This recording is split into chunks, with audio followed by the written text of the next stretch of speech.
Halo, Assalamualaikum warahmatullahi wabarakatuh.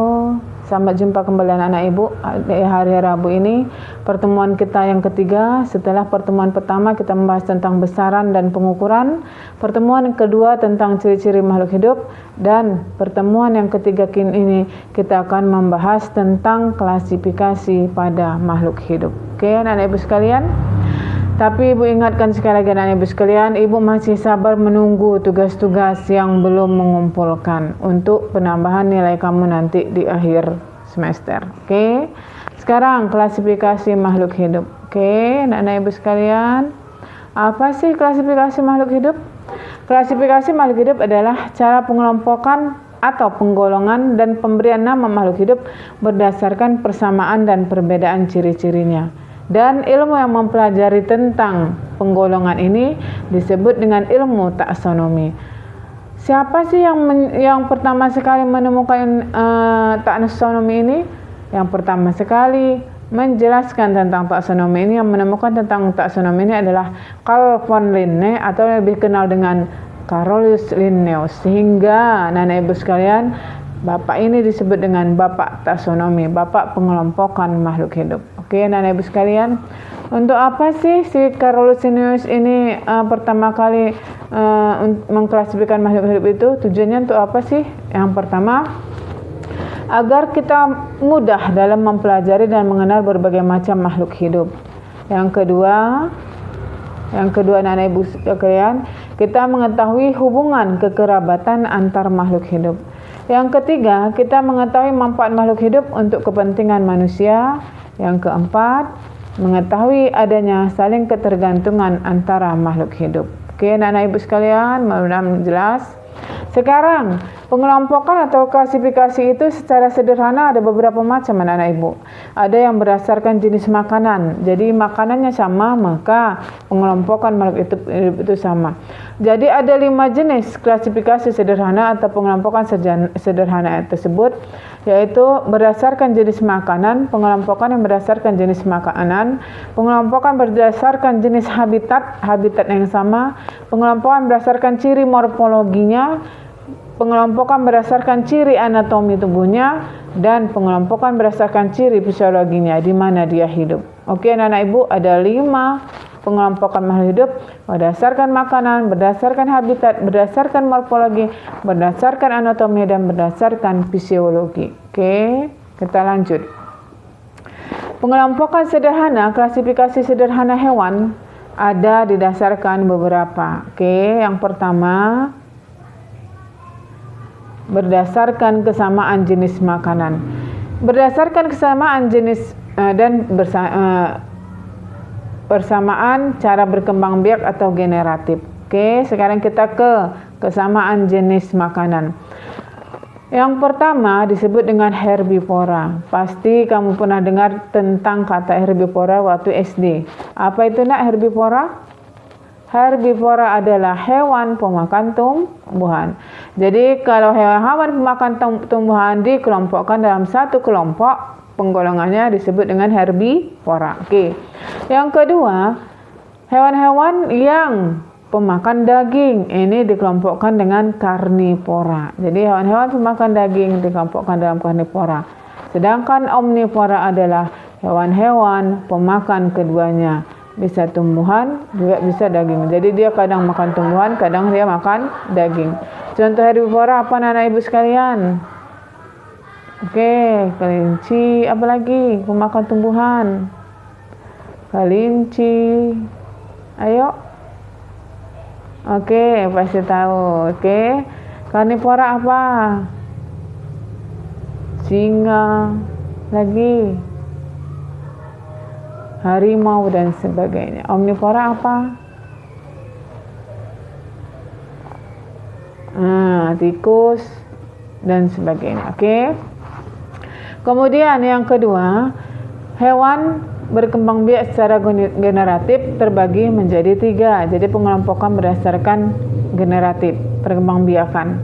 Ada yang disebut dengan opipar, ada yang disebut dengan pipipar, ada yang disebut dengan opopipipar. Apa ini opipar, pipipar, dan opopipar? Ayo kita bahas bersama-sama. Oke. Hewan ovipar adalah hewan yang berkembang biak dengan cara bertelur, anak-anak ibu sekalian. Ciri-cirinya adalah hewan tersebut tidak mempunyai daun telinga, tidak mempunyai kelenjar susu karena dia tidak menyusui, dan tidak menyusui anaknya. Contohnya ini bisa kamu lihat, ada angsa, ada katak, ada kupu-kupu, ada burung dan sebagainya. Itulah contoh hewan ovipar, hewan yang bertelur. Oke. Kemudian hewan yang kedua, hewan vivipar. Hewan vivipar adalah hewan yang melahirkan. Oke. Contohnya, ciri-ciri hewan itu adalah memiliki daun telinga, memiliki puting susu, tubuhnya ditutupi rambut. Contohnya ini ada monyet, ada gajah, ada hewan laut dan sebagainya. Oke. Yang ketiga, hewan ovovivipar. Ini cirinya adalah embrionya berkembang biak dan tumbuh di dalam telur. Dia bertelur memang, tapi masih di dalam perutnya. Kemudian cadangan makannya berasal dari telur, bukan dari sel induknya. Contohnya hewannya adalah ini, ikan pari, iguana, kadal dan sebagainya. Oke, anak-anak ibu sekalian, jadi ibu harap anak-anak ibu bisa membedakan antara ovipar, vivipar dan ovovivipar. Oke, mudah-mudahan bisa. Sekarang kita ke klasifikasi sederhana tumbuhan. Kalau tadi hewan, sekarang tumbuhan. Oke. Berdasarkan tumbuhan, pengklasifikasian sederhana berdasarkan jumlah keping biji, tumbuhan itu terbagi dua, yaitu tumbuhan monokotil dan tumbuhan dikotil. Apa bedanya ya, Bu? Bedanya adalah tumbuhan monokotil adalah bijinya satu keping lembaga. Contohnya padi, jagung, kelapa. Bisa jadi yang naik ke atas tumbuhannya itu disebut dengan monokotil, tidak bercabang. Itu adalah tumbuhan monokotil. Sedangkan tumbuhan dikotil adalah dua keping lembaga bijinya. Contohnya mangga, kacang, apel, durian dan sebagainya. Jadi anak-anak ibu sekalian, kalau monokotil dia tidak bercabang, kalau dikotil dia bercabang. Contohnya bisa kamu lihat. Bagaimana ciri-ciri akarnya? Akar pada tumbuhan dikotil dia seperti itu. Lihat dia akarnya tunggang ke bawah, sedangkan kalau pada monokotil dia berserabut, dia berserak. Oke. Kemudian bunga pada tumbuhan dikotil ada 5 seperti itu dia, sedangkan pada tumbuhan dikotil 3. Penampang melintang batangnya, lihat. Kalau pada monokotil dia berserak, sedangkan pada dikotil dia di ujung-ujungnya. Oke, kita lanjut. Nah, ibu sekalian, ini dia contoh monokotil dan dikotil tadi. Dari tulang daunnya, kalau dia monokotil dia tulangnya sejajar, kalau pada dikotil tulangnya menyirip dan sebagainya. Oke, bisa kamu lihat ya, nanti kamu ulangi lagi. Oke, lanjut. Sekarang klasifikasi sederhana tumbuhan berdasarkan tempat hidup habitatnya. Oke, kita lihat. Ada tumbuhan seropit, ada hidropit dan ada higropit. Seropit itu contohnya anak-anak ibu semak. Sedangkan hidropit contohnya perdu, higropit contohnya herba pohon. Oke, itu dia contohnya. Ini berdasarkan air, berdasarkan tumbuh panasnya dan sebagainya. Oke, kita lanjut. Sekarang pengelompokan itu anak-anak ibu sekalian. Kalau tadi pengelompokan secara garis besar si Carolus Linnaeus. Sekarang Aristoteles mengklasifikasikan sistem pengelompokan itu berdasarkan 2 kingdom. Makhluk hidup itu berdasarkan 2 kingdom. Itu berdasarkan Aristoteles, yaitu kingdom Plantae dan kingdom Animalia. Apa itu Plantae? Plantae itu adalah tumbuhan, Animalia itu adalah hewan. Cirinya apa anak-anak ibu sekalian? Kata si Aristoteles, kalau dia Plantae cirinya berdinding sel dan berklorofil. Sedangkan kalau Animalia atau hewan tidak berdinding sel dan tidak memiliki klorofil. Ingat ya anak-anak ibu sekalian, sistem 2 kingdom dikemukakan oleh Aristoteles dan dia membaginya menjadi kingdom Plantae dan kingdom Animalia. Lanjut anak-anak ibu sekalian.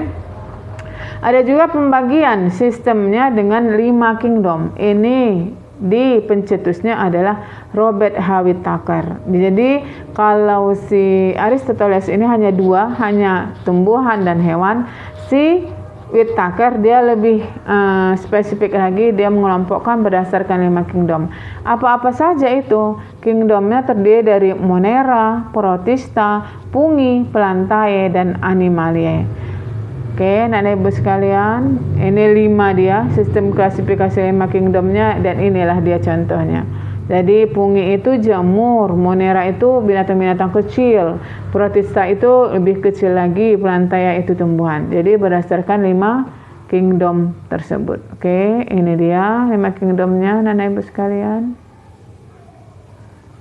Oke, Monera, Protista, Fungi, Plantae, Animalia. Oke, tentang kelima kingdom ini akan kita bahas pada Rabu depan. Terima kasih. Mudah-mudahan semua ini bermanfaat untuk kita semua. Coba kamu ulangi lagi baru bisa kamu kerjakan kuisnya. Mudah-mudahan kuismu hari ini nilainya 100. Kamsahamnida. Assalamualaikum warahmatullahi wabarakatuh. Selamat siang untuk kita semua. Selamat bahagia.